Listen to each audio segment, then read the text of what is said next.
Good morning students. आज हम व्यष्टि अर्थशास्त्र के अंतर्गत मांग के सिद्धांत को पढ़ेंगे। थ्योरी ऑफ डिमांड, इसके अंतर्गत मांग की अवधारणा। मांग क्या है देखा जाए तो सामान्य अर्थ में देखें तो मांग और इच्छा को एक ही शब्द में एक ही अर्थ में प्रयुक्त किया गया है, लेकिन अर्थशास्त्र की दृष्टिकोण से मांग और इच्छा अलग अलग है। जनरली किसी वस्तु को खरीदने की इच्छा को हम या आवश्यकता को हम मांग के रूप में प्रस्तुत करते हैं, लेकिन अर्थशास्त्र के दृष्टिकोण से देखें तो मांग की अवधारणा में कुछ तत्वों को शामिल किया गया है, जिसमें सबसे पहले इच्छा या आवश्यकता।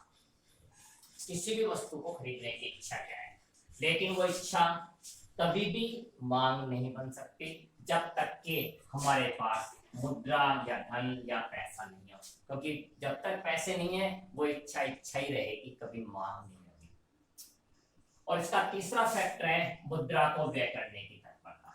इच्छा भी है, धन भी है हमारे पास, लेकिन हम खर्च नहीं करना चाहते, तब भी वो हमारी इच्छा ही रह जाएगी, कभी मांग नहीं हो सकती। इसलिए किसी भी वस्तु की अर्थशास्त्र के दृष्टिकोण से देखें तो किसी भी वस्तु के अंतर्गत मांग की अवधारणा में हमने निम्न तत्वों को शामिल किया है। नंबर 1 इच्छा, नंबर 2 मुद्रा या पैसा, नंबर 3 उसको व्यय करने की तत्परता। और यदि हम बात करें आगे नंबर 4 पॉइंट को ले तो निश्चित कीमत और निश्चित समय, ये दो तत्व भी हम शामिल कर लें तो इस प्रकार से हमारी मांग के अंतर्गत 5 तत्व शामिल हैं। नंबर 1 इच्छा, नंबर 2 मुद्रा या पैसा, नंबर 3 मुद्रा को व्यय करने की तत्परता। ये हमारी एक तरह से देखा जाए तो प्रभावपूर्ण इच्छा होगी, और प्रभावपूर्ण इच्छा ही हमारी आवश्यकता को जन्म देती है। तो इस प्रकार यदि हम इन दो तत्वों को देखें, इन 3 तत्वों को हम प्रभावपूर्ण इच्छा हम बात करें तो ये निश्चित कीमत और निश्चित समय। इस प्रकार किसी भी निश्चित समय और निश्चित कीमत पर जब कोई उपभोक्ता किसी वस्तु को खरीदता है तो वह उस वस्तु की मांग कहलाती है। इसलिए अर्थशास्त्र के दृष्टिकोण से निश्चित समय और निश्चित कीमत पर जिस वस्तु को खरीदा जाता है वह उस वस्तु की मांग होती है। मांग के अर्थ के बाद मांग के प्रकार। सामान्यतः मांग 2 प्रकार की होती है, एक व्यक्तिगत मांग और एक बाजार। व्यक्तिगत मांग किसी भी एक उपभोक्ता की मांग, माना कोई एक उपभोक्ता है और वो विशेष कीमत पर, एक निश्चित कीमत पर माना किसी वस्तु की 10 इकाई खरीदता है तो ये उसकी व्यक्तिगत मांग है।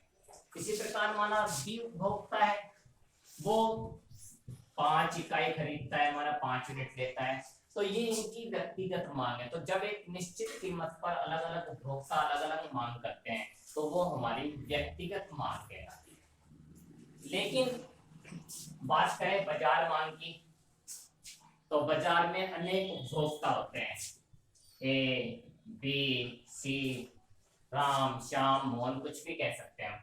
तो बाजार मांग के अंतर्गत माना किसी वस्तु की एक निश्चित कीमत पर ए उपभोक्ता 5 इकाई की मांग करता है किसी वस्तु की, बी उपभोक्ता 10 इकाई की मांग करता है, सी उपभोक्ता 15 इकाई की मांग करते हैं।